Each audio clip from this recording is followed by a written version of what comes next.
Normally are. This is a special episode. It's not Tuesday at 4:30. I'll say it again, in case you were doing Bloody Marys or something over the weekend. It's still a little foggy. I know how some of my audience can be. I just got back from Nashville at a Christmas light hanging convention, and I know I had an 8:30 presentation. I spoke at 8:30 in the morning, and we had to wait about 15, 20 minutes. There were some stragglers coming in maybe from the night before and that sort of thing. So that's my kind of crowd. But let me tell you, we've got a really cool show today. Marnie and Nick have both been guests of mine in 2024, and they were like possibly my very favorite guests. We had a lot of fun, and there was a lot of learning and talking and getting a little deep. But it was what was the name of the book, Lasso book you had? Read it like Lasso.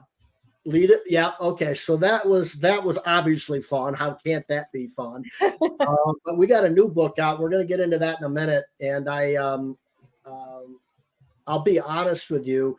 It just came out a week or two ago. Yeah. Okay, so I ordered it. I got it. I had to go to Nashville and do my thing. I got back last Wednesday night from Nashville at like 1:00 in the morning. Had to take my daughter to college. My wife and I had to move her to college as a freshman, about a 4.5-hour drive early the next morning. We got there, we did our thing. And so I've been like on the go. And then I had a family thing reunion on Sunday. Saturday, I had to catch up with a lot of housework and outdoor work and stuff like that. So I'm really just caught up on sleep a little bit yesterday. So bear with me on this. Why don't you do this? Just do a brief introduction to people that don't know you, Marnie and Nick, and then we'll get into this book and more about what you're up to. Sounds good. So just quick, I started out as a high school math teacher, landed in ed tech, where I met Nick. And he and I worked together in an ed tech company that acquired multiple times to the point where we felt like, it was no longer aligned to our cultural values. So we decided to start our own company. And I will stop there and let Nick tell his story and then finish it out. Thanks, Marnie. Shawn, great to be back. First of all, thanks for having us again. We loved our time with you last time. So my name is Nick. Like Marnie said, I've been in technology almost my entire career in senior leadership for the last 20 plus years. And as Marnie said, we left and we started our own company. We started from nothing, bootstrapped it, scaled it to an 8-figure business. We exited, and then we got a chance to really pursue our passion, which is to try to crack the code on what it takes to be successful in personal development. And we started out dipping our toes into authorship and wrote the book Lead It Like Lasso, which was a ton of fun. And now we moved on to something that might be very applicable to you, Shawn, just dropping your daughter off at college. We are really targeting trying to help young adults stand out and differentiate themselves in this world. It's getting harder and harder every day, and we thought we had a story to share, so we shared it. Yeah, you did. So I purposely didn't finish my point. I set it up where I'm like super busy, and I'll be honest with you. And so I'll start from there. I'll be honest with you. I got the book just recently, like literally Friday or Thursday of last week. So of course I grabbed it this morning, and I'm like, I think I'll just kind of grasp as much as I can just so we can have an intelligent conversation, Shawn. That would be good. I couldn't put it down. I literally, and I don't say that about many books. And I still, like when I'm in my vehicle, I'm definitely audiobooks for sure, but I still like to pick one up and feel it and touch it and stuff. I'm old fashioned that way. I like to highlight it and stuff like that. I don't say that lightly. I mean, I love a book that is almost nonfiction storytelling a little bit. With Sydney, right? Yeah. I thought I'd look at the first chapter and then kick to the middle, and so this is the book here, and I'm going to put a link in there so you guys out there, you can click on it and stuff. But I had to be disciplined enough that I had other shit I had to do, so I had to put it down. It's like, no, I don't want to reschedule that meeting. I better do this. And by the way, the people that wrote it, dude, you got to be on with them here at noon. So I had to put it down, and I don't mean that lightly. I mean, it's really intriguing, and I'll tell you why for me, because Nick, you touched on it without us even talking about this, but I'm on a project that I've had on a shelf for like 5 years. And it is, as you guys know out there, and certainly Nick and Marnie, we've talked about it. I'm in the recruiting game for blue collar space mainly, although that's trickled into some other things by just being around and doing it well for a while.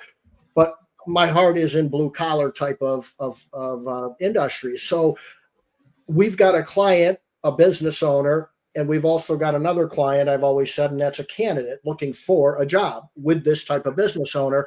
And so I've always thought we really need to open up the door to teaching and consulting and telling young adults that are looking for blue collar type of work what is expected, why it's expected, why are you different, how can you be different, what is it. It's okay to put in a really good hard day work and sweat a little bit and get rewarded for that hard work. It's a good thing, right? So this really plays into the other side, that, and it's sort of lit me up a little bit again and got my juices flowing again just from picking it up a little bit. Saying, I'm like, whoa, wait a minute, this might be really helpful on the candidate side of this. I'm something I've been trying to put together. And my life is one of those that, like all of us, and I try to keep open to it. It unfolds in front of me, and I kind of just go where it leads me a little bit. Yeah. But two things. One is this candidate side of it, but then also just from the 2 chapters, I'm in this limbo of, dude, you still need to be intentional on things, and you still need to not just let life unfold and sort of trip over things and let it drag me around either. Tell us just a little bit about what the book in general, or maybe specific, I'll leave it up to you guys. What's the hope that somebody's going to get out of it? Is it just for a working person looking to do their resume and look for a job? Is it for business owners? Who's it for and why? Go ahead, Marnie. Want to start? You want me to go? So yeah, I'll start. So it is, so our big vision, right, is to help students, young adults, career changers really figure out how to stand out and tell their story so that they can really get the job of their dreams once they figure out what that is. And we've worked with a ton of students, mentoring, talking with them, having them at our own kitchen table, and found that if they followed certain steps, the end result of being really happy in what they do every day was just a path to follow. And we wanted to scale that because not everybody can afford a career coach or a mentor. So we wanted to put one in their pocket. Yeah. So we decided that we were going to build an app to help folks follow our framework. And we were sitting in an airport, leaving a book award event we had been to. Nice. And literally I'm sitting, Nick says, I'm going to run to the bathroom, which is right behind our gate. He runs to the bathroom, and he comes back and says, I had a terrible idea. And I said, while you were in the bathroom? He said, actually, you had a terrible idea. And I said, while you were in the bathroom? What do you mean? And he said, yeah, because when we were starting to sketch out the app, I said, the user flow of the app is like telling a story. It's like a fable. So he said, I think we should write the story of the student so that people can really understand this is the process we need to go through to help them understand who they are, right? The subtitle is ask the right questions, tell your story, and lead your life. So that is how we got to writing the book, because after Lead It Like Lasso, Nick didn't think he was going to write another book. Right. I will say, Shawn, that I think from one part of your question, who do we write it for? I think primarily our target was the applicant side. Today is such a weird world. 10 years ago, when you had 30 resume, when you had a job posting, 30 resumes might come in, and today through automation, that 30 is turned into 3,000. And it's really, really hard, no matter white collar, blue collar, it doesn't matter. Yep. It's really hard to stand out and differentiate yourself. So we're trying to really document in a story form, like you said, so it's interesting, a framework to do that, to learn. It's not about reciting facts, it's telling stories. It's telling stories that is in your nature. It's finding out who you are, who you want to be, telling those stories, building the support network around that. So that's kind of the first piece of it. But the second piece is kind of weird to me. As we have begun marketing this book and we had some people read it, we have the other side of the equation. The business owners look at it and say, oh my gosh, I've been trying to get people to lead and stand out and take ownership of their own journey within my team, because rising tide lifts all ships, right? And, so a lot of the feedback that we're getting is from, HR departments or business owners, small business owners that say, I'd love for my entire team to read this, to find their voice, find their passion, learn how to speak up, learn what their superpower is, because everybody's different. If you truly understand that, even more than that, what they don't like, what demotivates them, and we kind of talk through all of those things in this book. So we hit our target market for sure, but the surprise, I think, was the other side of the market that had expressed interest in the content. I can definitely see that. One of the hot topics in the home service space right now is sort of the purgatories you go through in growing and scaling your business, where you get stuck here, and it's probably every time, I'll say almost every time, people related. It's not necessarily, I don't have cash flow. That certainly can be a problem if you're not managing things, but it's usually a people thing. And so there's a lot of conversation in the industry now. How do I build my team? When do I hire this person? What kind of person do I need? So although you've got these things with leadership, and you've got the you need to understand culture, core values, all those things that we've talked about for many, many years. I think that there's a side, and you're hitting on it, really, really hitting on it. And I say this in my presentation. I'm like, what's your story?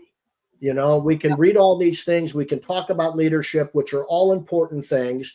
But you guys have probably read 1,000 books on leadership and 1,000 books on culture and all that sort of thing. And I've never heard, and I talk about doing a presentation as a group interview. It's a little bit revolutionary than what we've heard in the past, the one-on-one stuff and all that. That's fine if you want to hire somebody to clean windows. That's a really good bullshitter and can bullshit their way through an interview. If that's what you think a good person is, then do that. We get to a certain point where we screen through these technicians, and especially technicians that are going out to the client's home or place of business, and they're repairing something, servicing something, or installing something, cleaning something, right? I think hiring on and letting them know your story, once you screen them for behaviors and attitudes and that sort of thing, and if you need experience, I suppose you can look at experience, but the next step is, why are they going to wake up every morning and love to come to work for you? Tell your story. And I say, tell them how you started the business, where you're at today, where you want to be in 3 to 5 years. That's magic wand time. You can do with that whatever you want. But I've never heard a boring story on how a business owner started their business. Yeah, so tell it, So I love the storytelling is so important. And if you want to touch on that a little bit, I want to bring up another point that both of you had made about being different, and especially in the world that we're living in today. So touch on the storytelling part of either the book itself or what you tell people that you talk to. So I'm going to tell a story about one student that I want to tell a story about the storytelling. How's that? So actually, it is a friend of somebody I had worked with, and he called me and said, hey, Marnie, will you work with my friend Calvin? He's really quiet. He doesn't have an internship and he doesn't know what to do. He's stuck and he doesn't do well in interviews.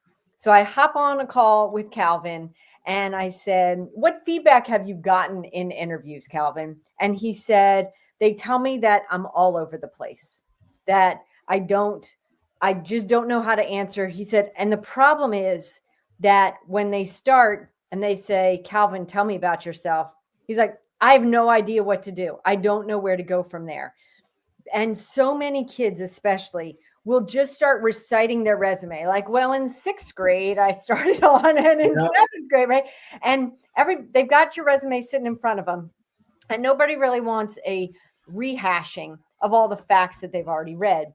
So we spent an hour going through what was important to Calvin and Calvin's stories. And we talked about the fact that he was introverted. And I said, well, tell me how that plays out. And he told me a couple of stories.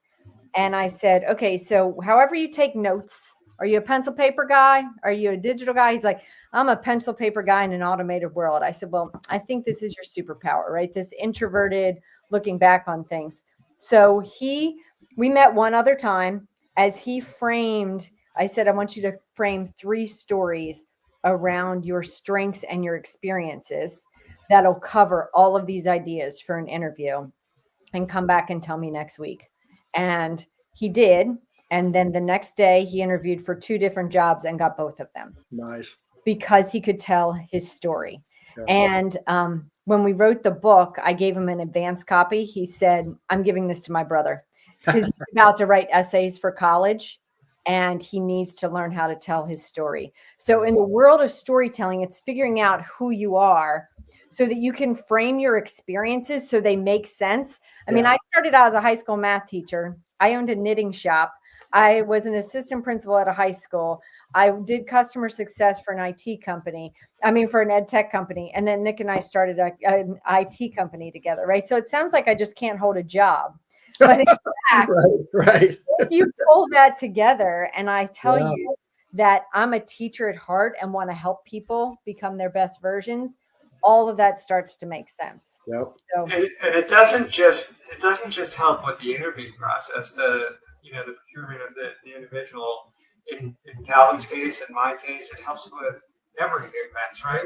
How do you find that next opportunity? It's talking to somebody at some sort of network engagement, a conference, neighborhood, cul-de-sac party, what have you, and the ability to have those stories and not just, like Marnie said, say facts. And then taking that another step, I've run a business, Marnie's run a business, just like you were talking about earlier, Shawn, as a leader, as somebody who was the owner of the business or was responsible for hiring, how much more successful do you get people to buy into where you want to go as a company? Yeah. You can be by sharing it in a story and how everything fits together, where you've been, where you want to go, how everything you're doing right now. So the art of storytelling is applicable beyond so much more than just the interviewing process. Go ahead. No, Marty, you go. Well, I was thinking, so my husband had a landscape business that he's just sold and he's phasing his way out of working there. But when he would hire folks, he would have to tell the story about what was valuable to him and to his clients. So my clients are not looking for the fastest person in and out. We are never the least expensive. We're probably the most expensive. But what they want is care, attention to detail. Yeah, if the painter left painter's tape in the lawn for some reason, we pick it up, right? Like, because this is, so they tell the story of what it means to work for that company and what the values of the company are critically important to get everybody on board with. We take our work and our excellence in this job seriously.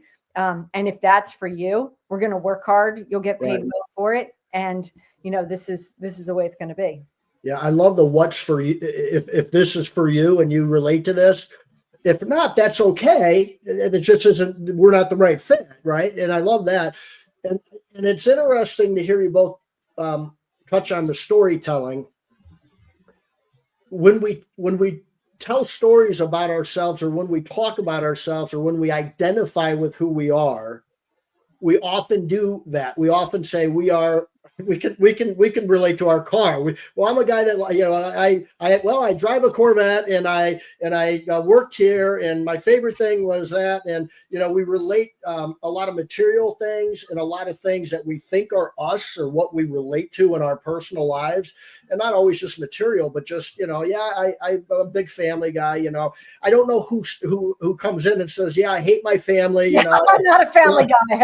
Right, it's more than that. We're so much more than that in every respect, and we should not be afraid to tell that in a professional atmosphere either. Yeah. And I think that that's but it's hard to find out who we are if we don't sit down and think about this a little Figure bit. it out. Yeah, it's so how. Well, let me step back, because I don't want to forget to get into something both of you touched on with, it used to be 10 years ago, you might get, apply to 2 jobs, 3 jobs, maybe tops. And especially in our world where I'm at with the blue collar stuff, you go onto a job board like Indeed, you upload your whole, you set it up, put in your resume and a little bit of skills and, that type of thing, the pay you're looking for. And then you can go quick apply, quick apply, quick apply, quick apply, quick apply, quick apply. It's again, people are applying, especially blue collar, to literally 15 to 20 different jobs, to the point where I have to let our business owners and our clients know the reason that they don't remember the name of the company they applied for is because of the world we're living in. It doesn't make them a bad person. They might not show up to your interview, not because they're a bad person, but because they quick applied to 15 places. They saw they got 5 interviews from that, then saw your job ad, then went through that, and then decided not to show up to the interview because they had 2 job offers. They took one. Okay, it doesn't make. When I was 26, I promise you I would not have called 15 companies to let them know I wasn't showing up to the interview. Yeah. But I do know when I was 26, you damn well would have wanted to hire me, because nobody outworked me when it came to my hands and working outdoors and stuff like that. So it's just a different world we're living in. Once you get them, screened and through the door and things like that, then the storytelling, that's when it becomes a little bit more important. And so it's just a different world we live in with AI, things like that. So how does somebody actually sit down and figure out who they are? Well, yeah, I think, and that's what we've tried to outline in this book. And we okay. I think, we start, like we did in our last book, with core values. So one of the premises of the book is we talk about the fact that you need to be the CEO of your own life. And we hear that, we like that, but we drill a little bit deeper than that. What we say is, you don't need to just be the CEO, but you need to be the HR department, the product department, the marketing department, the finance department, the office of the CEO, sales department. And we start with the HR department because most people think of HR as hiring, firing, applicant tracking, things like that. But we twist a little bit, which is know yourself, who you are, what you believe in, what makes you tick. And honestly, it takes work. We talked just really quickly, I mentioned when you were describing that, you got to do the work. Yeah. And what Marnie and I aim to do is have the work be a little bit fun. So we have exercises through the story itself. We have the lead character go through exercises to really understand what drives her, what doesn't drive her. But those same exercises you can easily apply to your own life. And the reality of it is, it took me a long time, probably too long, to figure out really what makes me tick. And my story is, I'm a golfer. And why do I love golf? Because I'm not good at it. But gosh, I like to tinker. I like to problem solve.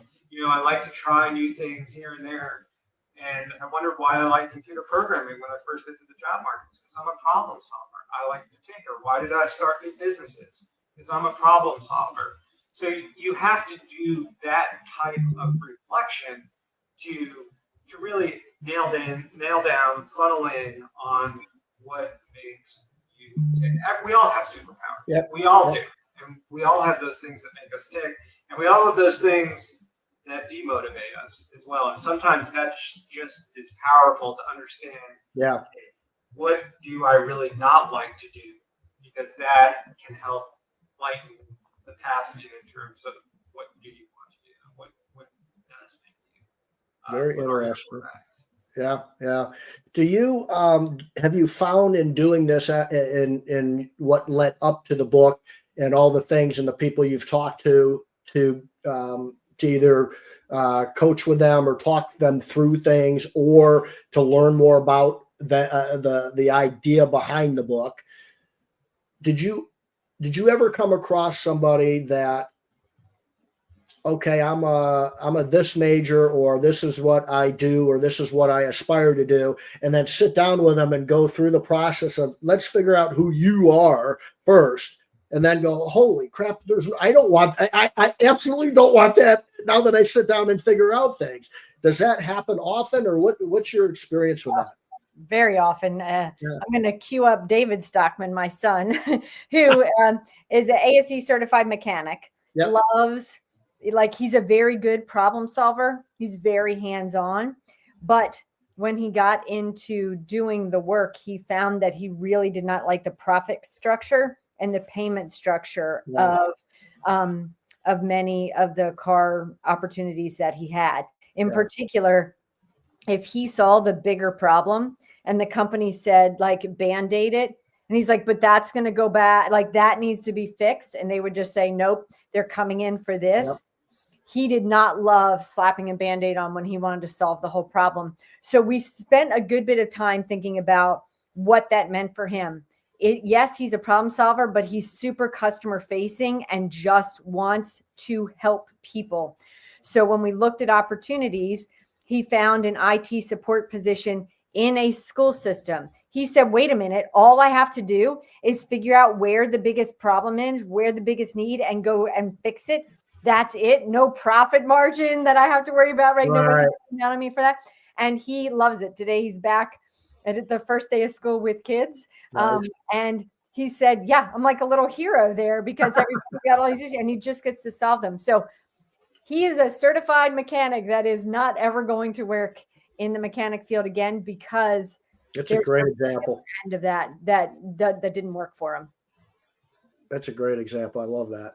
And I've heard that before. It was some people I know that are in that industry that are mechanics and service techs and stuff like that at auto dealers and some other places. What about this? I ran into this in my youth where, and I hope my wrestling coach isn't listening to this. I come from a big wrestling family. My brothers were collegiate wrestlers, second in the nation. Wow. He would have been first hadn't he lost to the same guy 2 years in a row. So I pretty much didn't have a choice in my mind that I had to be a really good wrestler. I was the youngest, and I was really good at it, but I really didn't like it. Do you ever come across something where somebody, and that might have been a good example with your son. I'm sure he was a great mechanic, but there were other things that he didn't like about it. Do you see that often, or is that not something you come across very often where I'm really good at something, but I don't really like it? I can think of that. I mean, I wouldn't say it's as common as the example that Marty gave earlier with David. I think people don't like to admit because they have security around that, right? They are really, really good at it. And, security is a big driver for many people. But absolutely, we've seen many people. I worked with one individual who was the most fantastic database engineer of all things I've ever seen. So skilled, so talented.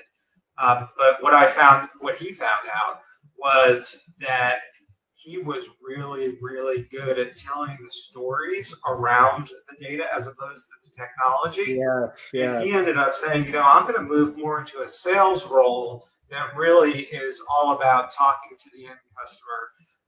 And while he was not nearly as good as a salesperson, it's something that he absolutely loved to do. And it may not have been as much money for him. I think year it was. But that was the passion that he had. It was all about storytelling, talking to people, having engaging conversations with people, and he had never been happier as opposed to sitting into a cubicle and writing, database SQL code all day long. So we talk a lot about the fact that you may have skills, but it's where you align with your character, right? Your core values and the value that you want to bring to yourself and to other people. That's where you find alignment. And I think that's really what you want to be thinking about. And that's where that mismatch comes up, right? Because it wasn't what was fueling his fire to work on the database. Yep. And back to the point that we talked a little bit about at the beginning was it was sort of weighted towards the candidate side, a career seeker side, but also a business owner as you start to think through it and you start to read through it and talk to people and understand it. So an example of that with the sales role, and I've made this mistake, when you've got somebody that's a phenomenal salesperson, you want to move them up into a management role so that he or she gets that promotion. You want to reward them, recognize them, and they have that's a whole different ballgame. Now, had you read the book and talked to that person about who they are, and does that align with what they want and who they really are at a deep level, you wouldn't have made that mistake most likely. And I think that's just a perfect example of what the book's power is on the business owner side of that. And what a cool thing that would be as a business owner to sit down with your staff and read the book together and have some conversation about it. We're going to read chapter 1 or chapter 1 and 2 tonight, and every Thursday morning or every Monday morning over some breakfast. That way, and I always tell them that's a great thing to do for your people on Monday because they'll show up more on Monday than not. And when my clients do this, and we've done it with our own businesses, they love coming in, watching the owner or manager making them breakfast and serving them, and then chat about the book as you're going along. I think that'd be phenomenal. So with the superpower thing, what is it that somebody needs to? Are there past experiences that are going to hold somebody back? Are there? My dad was a doctor. I've got to be a doctor. That's what the family's telling me. Do you see that a lot with, or you didn't see it maybe, Marnie, with your husband and your son, but because he obviously didn't sound like he had to go into the landscaping business or had to buy dad's business. Do you come across that? How do you deal with somebody that, I'm fourth generation doctor or or I have to take over dad's business? I've seen that, and it can be brutal. Have you come across that? What did that look like, and how did you get through it if you had? Well, I've seen it. I've seen that exact scenario that you're talking about, Shawn, where somebody was just expected to take over the family construction business. And actually it was two siblings, and one of them tried and the other and did not like it. And the second was given the opportunity and said, I want nothing of it. And while that hurt the father, I think I encourage and I applaud that decision. That is absolutely a core theme of our book, which is you need to find out who you are, because if you end up running into that clash of not doing the thing that actually drives you, the only thing it's going to lead to is stress, anxiety, and not being happy. And while we give the framework to show how to differentiate yourself and build that support network to actually make yourself stand out, the first part of our book is finding out what it is that makes you tick. Yeah. And doing that work, we can't stress it enough, because if you don't, then you're ultimately going to start over at some point. Yeah. I can almost guarantee you that, and you're just wasting time. Another section we have in the book is our Office of Finance, CFO, where we don't talk about money at all. We talk about how to invest your time, and the whole notion of going down a road that really doesn't speak to you, hoping that it may just play out at some point. That's a tough one. You know, some people make that work because they have to, and I completely understand that. Financial reason says, okay, I just have to make this work. But more often than not, it ends up being something that will burn you out and cause stress, cause anxiety, and cause you to start over. When honestly, there's Right. nothing worse than You have to be willing to be honest to have the conversation. Yes. But to Nick's point, when you do the work and can explain why, instead of, because dad's going to take offense when the child says, no, I don't want to do your business, right? That seems personally hurtful. Right. But if you can explain, I'm really passionate about, right? And your passion did this, and my passion is leaning me toward that. Those are the types of conversations folks can have when you have a reason instead of just shutting down with, no, I don't want to do that. Yeah. I've been thinking a lot about who I am. And think about it. I've always liked to play with these kinds of toys. I've always done this type of work. I can get lost doing this, that, or the other. And this type of work would align with that, as opposed to this just feels like a chore to me. I think if you can get those words about yourself instead of just making it about, no, dad, I don't want to do your work. Right. It's not always an easy conversation by any stretch, but that's how you need to have it. There's a ton of wisdom in that, and it's so hard for us to be honest with ourselves, and know ourselves. And I hire lead chill, so I hand out sunglasses at the thing, right? Chill, and it's a whole vibe, and I'll play island music and things like that. But it's my business partner. He goes, dude, you just need to hand out mirrors. That's what you need to hand out. Just hand out mirrors and have people look at themselves in the mirror, because it's nobody shows up to interviews. Nobody. So and that is just fundamental. Is who you are. What are you aware of what are you aware of what you like? Are you aware of what you're passionate about? Are you aware of that? Are you aware what you definitely, is hurtful to you or not aligned with your core values? And then once that's like the primary, and I hear that now, and I'm understanding that better as you guys talk and explain it to me and through the book. And that's the business of you. I mean, that's you. That's what it's all about. That's a step. That's like the fundamental step. But then to go back to what we talked about at the beginning, know that, and then how do you tell that story? How do you can know that yourself, but how do you relate that and communicate that is the story? Yes. How do you tell the story of yourself? You're the CEO of yourself.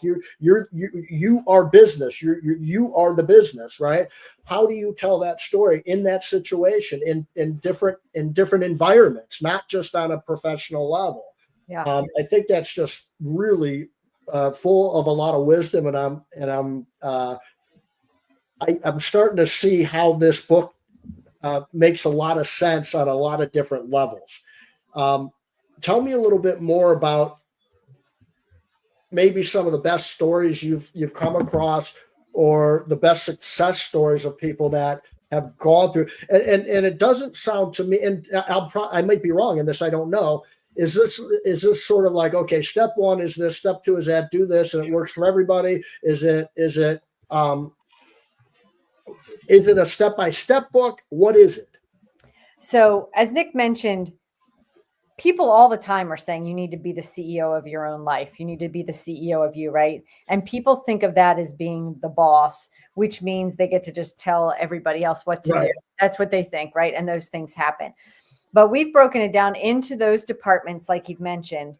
And what we think folks will find is that there will be an area or two to start where you want to focus and get that area in check. If everything's a priority, nothing's a priority. Yeah. I gave a graduation speech at the nearby high school, and I talked about the business of you. And I gave 5 questions and examples for them to think about. My dad, oddly enough, ran into one of the dads that was there, whose daughter was a graduating senior. And he had told my dad that I told my daughter that she needs to pick 1 or 2 of those areas and really start to focus. So you could start from the beginning for sure and work your way through. We put it in order that would make sense if they worked through it that way. Okay. I think Nick, you can argue with me for sure. I think everybody needs to start with core values, but beyond that, you can really pick a focus that's either a strength that you can make a superpower or an area where you think, "Ooh, I have not been getting that area right at all." What say you on that, Nick? No, I absolutely agree. I think what we find, at least working with a lot of high school, late high school, and college students who are looking for internships, who are looking for jobs, they almost follow the same path, which is core values, do the work, which again is uncomfortable. Self-reflection is uncomfortable. We aim to make it more comfortable. But then the other thing that really starts to resonate with them for the quick hitting, making an impact type things is we talk about a personal board of advisors, reaching out, establishing relationships with connectors, challengers, and mentors. And those connectors are so important that help amplify, give you opportunities, introduce you to people where you could actually tell your story or introduce you to opportunities that you didn't even know existed. Because the dirty little secret is you have Indeed.com with all these people posting for jobs. The easiest way to get a job and find a place that you're looking at is through word of mouth and through people who have like-minded interests that you have. So you need to seek those people out. We give anecdotes and stories about how Sydney seeks those people out and how she finds those opportunities and how she finds the mentors.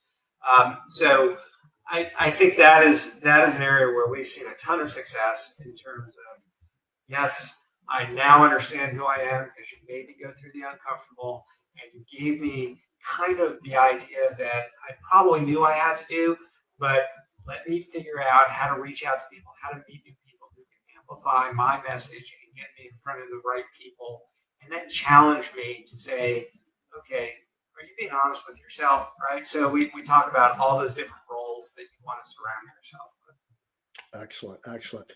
Okay. The book's The Business of You.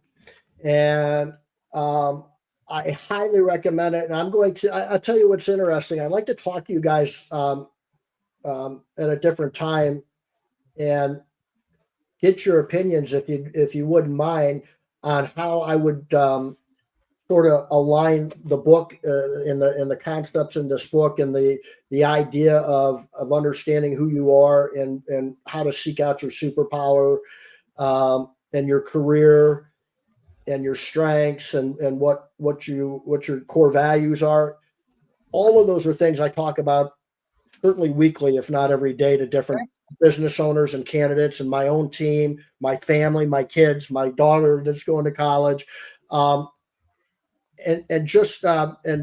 I would think that this book and the ideas in this book would be really helpful on the candidate side of things I'm trying to put together, which is teaching sort of people that want to do blue collar work, the opportunities that are out there, the strengths and weaknesses and the good and the passion that you might have in certain areas that would make sense, and why business owners are looking for these things, and why it's important to show up on time. And these are good things. These aren't bad things. These aren't hard things, and just fundamental things, and walk them through that and almost certify them to a point, and have a group of human beings that are really understanding of who they are. They'll be happy to tell you the story of who they are in an interview or over a cup of coffee, like Sydney sort of started out in the first chapter there, right? Yes, she does. And I think that would really play into what I've been trying to put together. So I'd be really, I would beg you to spend some time with me on that off of the show here, and maybe we can do some. Do you guys have any visions? What is the vision at the end of this? Is it just having conversations and helping people and coaching people, or is there like do you see this doing this on a big level at a private school that would be interested in teaching more about this, or what's your vision on this? We already have schools that are very interested in using them in intervention programs or in flex periods, homerooms, advisory, a lot of guidance counselors, etc. the big vision is we're building an app so that students can work through this and keep track and sort of gamify. Like Nick said, it's uncomfortable to do the self-reflection, so we're aiming to make it a little more fun. Love it. Love it. Nick, you got anything else to add before we wrap it up that you want to talk about or anything? No, I'm going to make a bold statement. And I think we talked about everybody, the different stakeholders that can get value out of this. But I'm going to say as boldly as I can without sounding too horrible that we firmly believe that every parent of a late high school or college age student should have this book in their house for their children to either talk through with their children or give it to their children to read. We tried to write it so, the 18-year-old would get as much value as the 40-year-old who's kind of stuck and looking for a career change. We believe in this process and this methodology that much, and we've seen it work, and we would love feedback for anybody out there that has a chance to read the book. I agree. All right, Marnie, I appreciate it. Nick, I appreciate you hopping on. Best of luck with this. It's been out for about a week or two, and it's the business of you, and it's ask the right questions, tell your story, and lead your life. I love that. Kind of aligns with hire, lead, and chill a little bit in there. Some of that stuff. Yeah, man, I'm going to read this. I just got it, like I said. I'm going to read through it. And I'm probably going to buy some extra copies because I've got to go back to Nashville for a whole different type of industry, the maid service industry, I suppose you'd call it, residential home cleaning. And I'm going to maybe try to get a couple more books and take them down there. We'll align it in there somehow. I've got a contest I usually have and a drawing, and I think maybe we'll have to include this book for sure in it.